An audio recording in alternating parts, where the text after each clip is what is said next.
Hello students, welcome to my YouTube channel GS study point. चलिए आज जो है छत्तीसगढ़ में एक नए टॉपिक को स्टार्ट करते हैं, जो है छत्तीसगढ़ की जनजातियाँ। ठीक है, छत्तीसगढ़ की जनजातियों से जो है आप अगर छत्तीसगढ़ की जो भी एग्जाम दे रहे हो, चाहे व्यापम हो, पीएससी हो, एसीएफ हो, ठीक है, तो छत्तीसगढ़ से रिलेटेड जो भी आप एग्जाम देंगे उसमें जो है जनजातियों से क्वेश्चन निश्चित रूप से पूछे ही जाते हैं। लगभग जो है आपके 4 से 5 क्वेश्चन जो है आपके जनजातियों से ही होते हैं। जैसे जनजातियों का युवा गृह कौन सा है, ठीक है, छत्तीसगढ़ का पूछ दिया जाएगा कि छत्तीसगढ़ जनजातियों के मामले में कौन सा स्थान रखता है। इस तरह से उनका पेय पदार्थ क्या है, कहाँ निवास करती हैं, कौन सी पिछड़ी जनजातियां हैं। इस तरह से जो है बहुत सारे जो है इस टॉपिक से क्वेश्चन पूछे जाते हैं। ठीक है, तो चलिए इसी को आगे पढ़ते हैं ताकि इससे संबंधित जिस तरह से भी क्वेश्चन पूछे जाएंगे आप उसको आसानी से करने में सक्षम होंगे। तो सबसे पहले हम जानते हैं कि जनजातियां होती क्या है। तो जनजातियां जो है एक्चुअली जो हमारे समाज है, ठीक है, जो हम शहरों में रहते हैं, गांव में रहते हैं, तो इन समाज की मुख्य धारा से बिल्कुल जो है अलग हटके रहती हैं। वो होती हैं आपकी जनजातियां। जैसे कि आपकी आर्थिक रूप से काफी पिछड़ी रही होंगी, सांस्कृतिक रूप से पिछड़ी रहती हैं, सामाजिक रूप से शिक्षा में काफी पिछड़ी होती है। और मेनली ये जो है कहाँ रहती है, जनजातियां जो है जंगलों में निवास करती हैं। ठीक है, तो इसीलिए इनको आगे बढ़ाने के लिए, इनके विकास के लिए जो है गवर्नमेंट जो है तरह तरह के कानून लेके आती है, तरह तरह के जो है योजनाएं चलाती है। तो जो ये इतनी ज़्यादा पिछड़ी हुई है, तो ताकि इनका जो है विकास हो सके, इसलिए जो है गवर्नमेंट द्वारा जो है समय समय पर अनुच्छेद, अनुसूचियां या फिर योजना, ये सारी चीज़ें बनाई जाती है।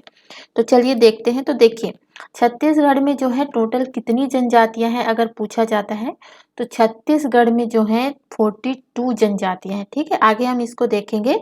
एक आर्टिकल है आपका 342। ठीक है, आर्टिकल 342 के अंतर्गत जो है राष्ट्रपति को जो है ये मतलब राइट है कि वो राज्य के या देश के किसी भी क्षेत्र को जो है जनजाति क्षेत्र, अनुसूचित जनजाति क्षेत्र जो है घोषित कर सकता है। ठीक है, और किसी भी को जो है ये जनजाति मतलब कोई मतलब किसी एक समूह को ये जो है जनजाति घोषित कर सकते हैं। ठीक है, तो इसी के अंतर्गत जो गवर्नमेंट द्वारा जो है छत्तीसगढ़ में जो है आपकी 42 जनजातियां जो है घोषित की गई है, जो अनुसूचित जनजातियां हैं, जो पिछड़ी हुई हैं। ठीक है, इसको हम आगे और देखेंगे इस आर्टिकल को। तो भारत में जितनी जनसंख्या है, ठीक है, तो भारत में जो है एसटी का परसेंट है पूरी जनसंख्या में, वो है आपका 8%। ये एक्चुअली में 8.61% है। ठीक है, तो आप इसको जो है 8% याद रखिएगा। और सबसे ज्यादा जनसंख्या जो है कौन सी जनजाति की है अगर पूछा जाता है पूरे भारत में, तो गोंड जनजाति जो है सबसे अधिक जो है निवास करते हैं भारत में। ठीक है, और जितनी भी यहाँ पे देखिए जितनी भी 42 जनजातियां हैं, वो सारी जनजातियां जो है गोंड जनजाति की उपजाति है। जब हम इसको पढ़ेंगे उपजाति में तो इसको भी डिस्कस करेंगे। अब देखते हैं कि एसटी में जो है परसेंट के हिसाब से अगर पूछा जाता है, तो सबसे सर्वाधिक जो है जनजाति वाला जो क्षेत्र है वो है आपका मिजोरम। ठीक है, और अदर जनसंख्या के हिसाब से पूछ अगर परसेंट के आधार पे पूछा जाता है कि सबसे ज्यादा जो है जनजाति कहाँ निवास करती हैं, तो वो है मिजोरम में। और अगर जनसंख्या के आधार पे पूछा जाता है कि कहाँ जनसंख्या के आधार पे जो है जनजातियां किस राज्य में सर्वाधिक है, तो वो है पहले नंबर पे आता है ये मध्य प्रदेश। 2018 का जब पेपर हुआ था तो इसमें जो है ये क्वेश्चन पूछा गया था। ठीक है, तो सर्वाधिक जो है कहाँ है, मध्य प्रदेश में। उसके बाद सेकेंड नंबर पे झारखंड, फिर आपका ओडिशा, और फोर्थ नंबर पे है आपका छत्तीसगढ़। ठीक है, याद रखिए जो हरियाणा और पंजाब है यहाँ में जो है कोई भी जनजातियां नहीं प्राप्त है। ठीक है, कोई भी जनजातियां निवास नहीं करती है कहाँ, हरियाणा और पंजाब वाले राज्यों में। छत्तीसगढ़ की बात करते हैं तो छत्तीसगढ़ में जो है जनजातियों की कुल जनसंख्या है 78,22,902। ठीक है, तो टोटल कितनी जनसंख्या है, 78,22,902 जो है छत्तीसगढ़ में कुल एसटी की जनसंख्या है। और परसेंट के हिसाब से पूछा जाए तो परसेंट के हिसाब से जो है टोटल कितनी जनसंख्या है छत्तीसगढ़ की जनसंख्या का 30.62% जो है आपकी एसटी जो है निवासरत है छत्तीसगढ़ में, टोटल जनसंख्या का 30%, ठीक है। और 12% जो है आपके एससी निवास करती है, एससी जो है, ठीक है। फिलहाल यहाँ पे हम जनजातियों को देख रहे हैं तो उसी को फोकस करते हैं। और सर्वाधिक एसटी जनसंख्या वाला जिला जो है, मतलब सबसे ज्यादा जो है किस जिले में जो है जनजाति निवास करती हैं, तो वो है आपके जसपुर, ठीक है, जहाँ पे 5 लाख जो है जनजाति हैं। देखिए इससे पहले जो है आप जो है मैंने जनगणना पे एक वीडियो बना रखा है, जनगणना 2011 पे, ठीक है। तो वहाँ भी जो है आप इस चीज को देख लीजिएगा। क्लियर है? आप जो है चैनल के प्लेलिस्ट पे जाइएगा और वहाँ पे जो है छत्तीसगढ़ स्पेशल करके प्लेलिस्ट बना है, वहाँ से जो है आप जो है इस जनगणना 2011 को देख सकते हैं, ठीक है, क्योंकि यहाँ से भी काफी क्वेश्चन आपके एग्जाम में पूछे जाते हैं। अब यहाँ पे देखते हैं न्यूनतम एसटी जनसंख्या वाला जिला जो है कौन है, बेमेतरा। तो सबसे ज्यादा जो है जनसंख्या के आधार पे है, तो सबसे ज्यादा जो है अनुसूचित जनजाति कहाँ है, तो जसपुर में है, ठीक है। हम यहाँ मैप से, छोटे से मैप से देख सकते हैं, यहाँ ये है आपका जसपुर, ठीक है। और जसपुर में जो है आपकी सबसे ज्यादा अनुसूचित जनजाति रहती है। न्यूनतम बात करते हैं तो न्यूनतम यहाँ पे है आपका बेमेतरा, ठीक है, बेमेतरा है।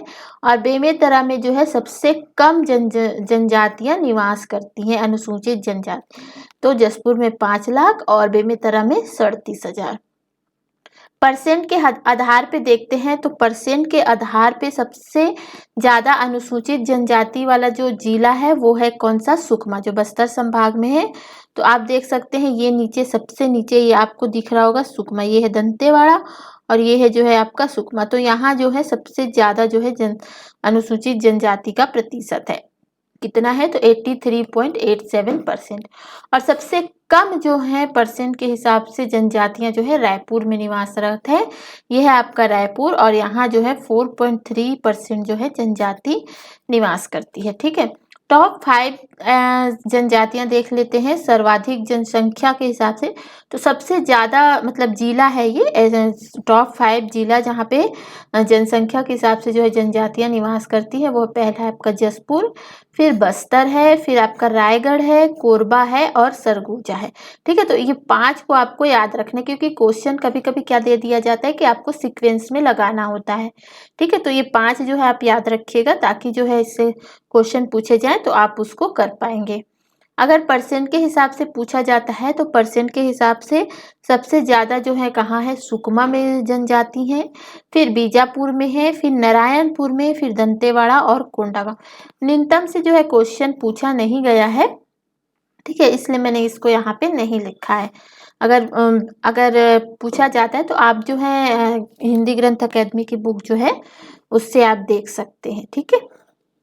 महत्वपूर्ण तथ्य देखते हैं तो देखिए, ये मैंने आपको बता दिया कि आर्टिकल 342 के अंतर्गत जो है राष्ट्रपति किसी जाति को जो है अनुसूचित जनजाति का दर्जा देती है, ठीक है।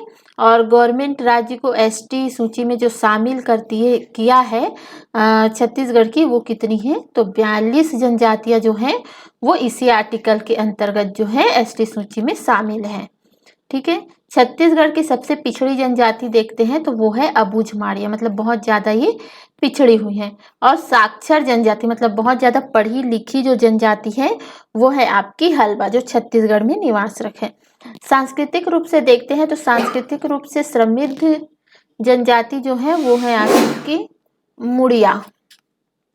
और अगर छत्तीसगढ़ में जो है 5 ऐसी विशेष पिछड़ी जनजातियां हैं, ठीक है, 5 जनजातियां जो है विशेष रूप से पिछड़ी हुई है, कौन कौन सी है, तो बैगा है, पहाड़ी कोरबा है और बिरहोर है, कमार है, अबूझमाड़िया है, ठीक है।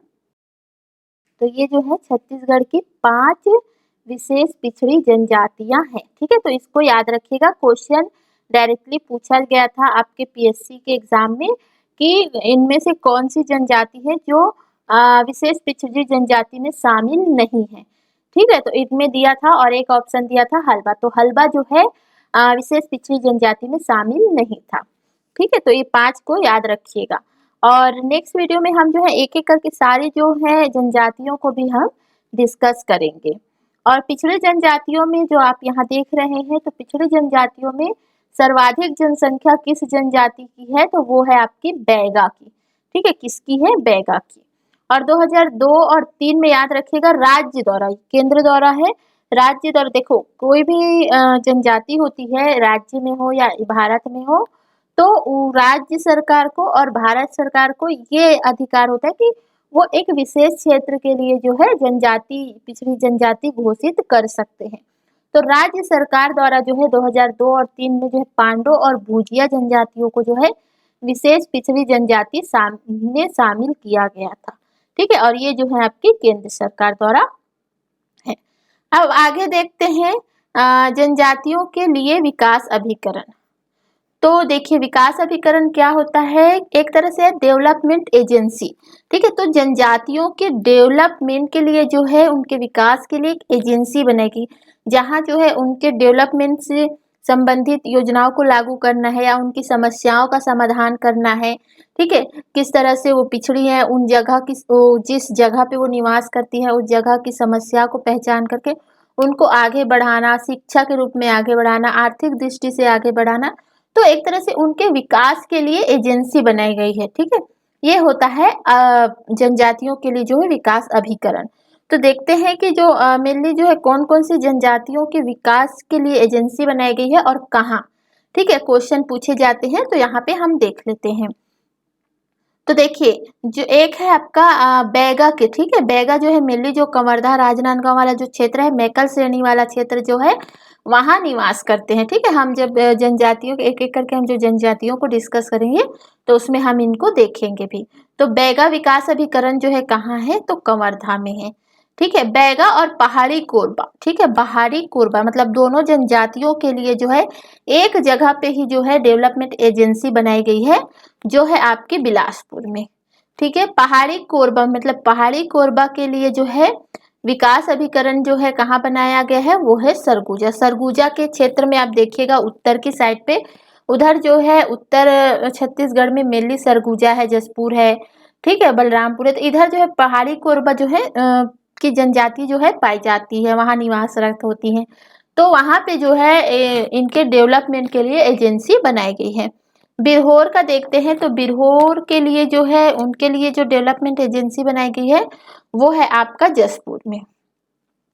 कमार के लिए देखते हैं, तो कमार जनजातियों के लिए विकास अभिकरण जो है बनाया गया है, कहाँ बनाया गया है, तो गरियाबंद में। ठीक है, देखिए अगर आपको वीडियो पसंद आता है तो वीडियो को आप लाइक कीजिएगा, अगर आप चैनल पे नए हैं तो चैनल को सब्सक्राइब कर दीजिएगा और अपने दोस्तों के साथ शेयर कीजिएगा।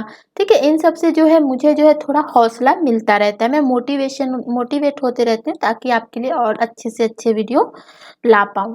ठीक है, तो चलिए देखते हैं नेक्स्ट पांडव विकास अभिकरण। ठीक है, तो पांडव विकास अभिकरण जो है कहाँ बनाया गया, तो सूरजपुर में। भुजिया विकास अभिकरण देखिए, तो ये जो है आपके गरियाबंद में बनाए, मतलब इनकी एजेंसी गरियाबंद में है भुजिया के लिए। ठीक है, और पांडव और भुजिया जो है राज्य सरकार द्वारा 2002 और 2003 के मध्य जो है पिछड़े जनजातियों में शामिल थे। अबुझमाड़िया भी के विकास के लिए जो है कहाँ बनाया गया है, नारायणपुर। देखिए नारायणपुर में जो अबुझमाड़ क्षेत्र है वहाँ पे अबुझमाड़िया जो जनजातियाँ ज्यादातर की जो है मेनली निवास करती है। वैसे नारायणपुर है, बीजापुर है, दंतेवाड़ा इधर निवास करती है, लेकिन ज्यादा से ज्यादा जो आप अबुझमाड़ वाला जो क्षेत्र है वहाँ पे निवास करती है, जो कहाँ है, नारायणपुर में। हमने जब प्राकृतिक विभाजन बताया था छत्तीसगढ़ का, उसमें हमने देखा था कि अबुझमाड़ जो क्षेत्र कहाँ स्थित है। ठीक है, तो वहाँ पे जो है आपकी अबुझमाड़िया जनजातियां निवास करती हैं, इसीलिए वहाँ पे जो है इसके डेवलपमेंट के लिए जो है एजेंसी बनाई गई है। क्लियर। तो नेक्स्ट वीडियो में हम क्या करेंगे, जितनी जनजातियां हैं उनको देखेंगे, साथ ही साथ उनके जो युवा गृह है जहाँ से आपके क्वेश्चन पूछे जाते हैं, उनके पहनावा से, नृत्य से, गीत से, ठीक है, और युवा गृह है और पेय पदार्थ है। ठीक है, तो इन चीजों से जो है ज्यादा क्वेश्चन पूछे जाते हैं, तो इन सारी चीजों को हम जो है नेक्स्ट वीडियो में डिस्कस करेंगे। तो आज के लिए बस इतना ही। तो वीडियो पसंद आता है तो लाइक जरूर कीजिएगा। तो थैंक यू फॉर वॉचिंग।